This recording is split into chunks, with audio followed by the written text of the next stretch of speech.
अब बताओ यहाँ क्या लिखेंगे? तो कांस्टेंट टर्म क्या लिखेंगे? Constant term.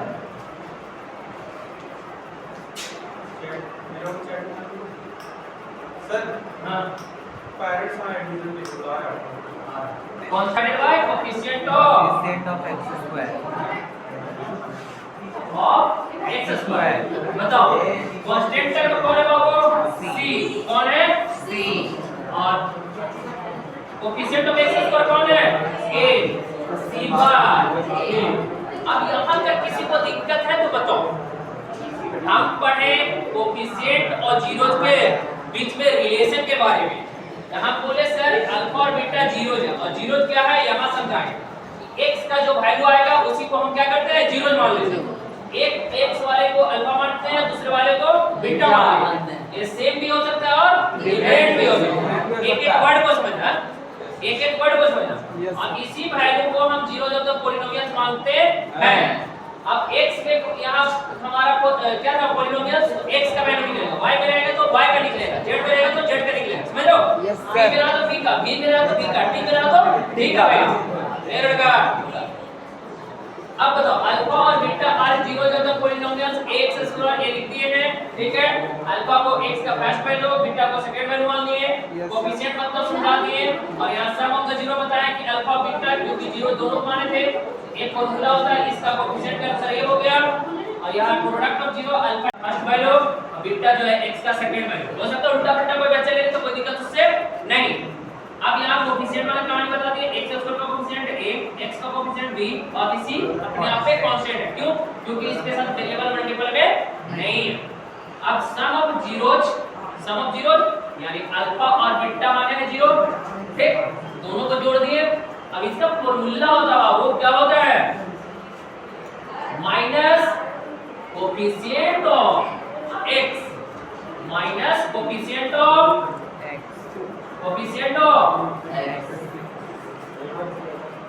x divided by क्या? कोएफिशिएंट ऑफ बोलो x स्क्वायर। क्या होता है? Coefficient of x square. अब इसका फार्मूला अगर डायरेक्ट लिखेंगे इस अलग है। ठीक है, बताओ कोएफिशिएंट ऑफ x कितना है? b ना, माइनस b हो जाएगा क्या? कोएफिशिएंट ऑफ x स्क्वायर क्या है? a तो माइनस b बाय a हो जाएगा। Yes sir. यानी से 9th क्लास में पढ़ाए हैं कि अगर x का हाईएस्ट पावर अगर 2 हो, a तो क्वाड्रेटिक इक्वेशन हो ही गया। मान लेते हैं x square plus 2x plus 3 अगर दे दिया इक्वल टू 0। अगर x का वैल्यू जो आएगा, x का वैल्यू ऑफ x जो आएगा तो क्या आएगा? कितना आ सकता है? 2। कितना आ सकता है? 2। यानी 2 वैल्यू आ सकता है। और यही x के वैल्यू को हम क्या बोलते हैं? जीरो। क्या बोलते हैं? जीरो। क्या बोलते हैं? जीरो। याद रखना, यानी जीरो जब क्वाड्रेटिक इक्वेशन इज 2, जीरो जब क्वाड्रेटिक इक्वेशन इज 2, जीरो जब क्वाड्रेटिक इक्वेशन इज 2। समझ में आ रहा है? यानी हाईएस्ट पावर जनरल फॉर्म जो है हमारा किसका? क्वाड्रेटिक इक्वेशन का ax square plus bx plus c equals to 0। Variables का हाईएस्ट पावर कितना है? 2। कितना है? 2। यानी वैल्यू जो x का आएगा, वैल्यू ऑफ x जो होगा वो कितना होगा?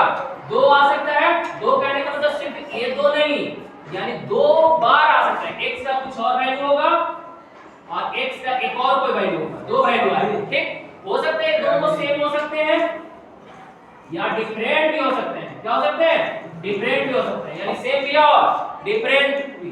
ठीक, अब बताओ यहां तक अगर समझ में आया तो इसी वैल्यू को हम लोग क्या बोलते हैं?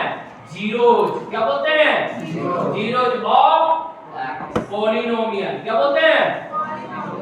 क्या बोलते हैं? अगर तुमसे पूछे जीरोज ऑफ द पॉलिनोमियल क्या होता है? अगर पॉलिनोमियल्स का वेरिएबल्स x का पॉलिनोमियल से x होगा, x का जो वैल्यू होगा वही जीरोज होगा। ठीक है, समझ रहा? सर आकाश सर का फोन आ रहा है। x की x वैल्यू जो उस इक्वेशन को सैटिस्फाई करे। हां, और बता रहे हैं आगे इसमें बहुत सारा। देखो अभी इतना समझ में आया ना कि यानी हाईएस्ट पावर अगर रहेगा क्वाड्रेटिक इक्वेशन है x का 2 है, जो हाईएस्ट वैल्यू 2 है, x का 2 वैल्यू, क्यूबिक इक्वेशन रहता x का 3 वैल्यू। ठीक है, y क्वाड्रेटिक होता x का 4 वैल्यू और वही हम यहाँ 10th में जो पढ़ना है एक क्वाड्रेटिक इक्वेशन के बारे में पढ़ना है। ठीक, तो जीरो जब तक पॉलिनोमियल बोलेगा तो यही हम लेट करके मानते हैं। एक को मान लेते हैं क्या अल्फा, लेट अल्फा मान लेते हैं एक जीरोस को, ठीक है, और बीटा मान लेते हैं सेकंड जो आता है उसका, यानी x का वैल्यू जो फर्स्ट में आया, फर्स्ट वाला वैल्यू समझ रहे हो, और x का जो सेकंड वैल्यू आया ना ये हो जाएगा बीटा, यानी अल्फा और बीटा हम हमेशा इस इक्वेशन में मानेंगे, लेटस कर लेंगे, ठीक है। यानी x का वैल्यू यहाँ जो दो आएगा ना अलग अलग वैल्यू है सेम वैल्यू, इसी में एक को मान लेंगे अल्फा और एक को मान लेंगे बीटा। कोई दिक्कत यहाँ तक? अब हमको समझना है क्वेश्चन दिया है sum relation between coefficient and zeros, coefficient and zero. अब इसका कोफिशिएंट क्या होगा, यानी जनरल रूल तो हम बता दिए ax² + bx + c equals to 0, यानी कोफिशिएंट दैट मींस जिसके साथ मल्टीपल में हो, x के साथ जो मल्टीपल में हो, और यहां तो कांस्टेंट टर्म है, समझ रहे हो, यानी x² का कोफिशिएंट कौन है a, x का कोफिशिएंट कौन है b, और c तो अपने आप में क्या है कांस्टेंट है, समझ रहे हो, इतना समझ में आया। अब बताओ जब इधर से यहां से हम बताएं क्वाड्रेटिक इक्वेशन, उसका वैल्यू x का 2 निकलेगा क्योंकि हाईएस्ट पावर 2 था, और दोनों सेम भी हो सकता है डिफरेंट भी हो सकता है, एक को अल्फा मान लेना दूसरे को बीटा मानना। अब अल्फा और बीटा क्या कहलाएगा, zeros of the given polynomials या क्वाड्रेटिक इक्वेशन, ठीक है, यहां तो कोई दिक्कत नहीं। अब बताओ यहां हम बोले कोफिशिएंट, कोफिशिएंट कोफिशिएंट, अब कोफिशिएंट में बोले कि जो x के साथ मल्टीपल होगा वो a कहलाएगा, यानी x² का कोफिशिएंट कहलाएगा, x के साथ जो यहाँ है x का कोफिशिएंट b कहलाएगा और बाकी कांस्टेंट है, ठीक है। अब यहाँ से हम लोग पढ़ते हैं सम ऑफ द जीरोज, क्या पढ़ते हैं सम ऑफ जीरोज और मल्टीपल ऑफ यूनियन या product of zero. Sum of zero बोलेगा बाबू तो यानी ऐसे लिख सकते हैं सम ऑफ जीरो,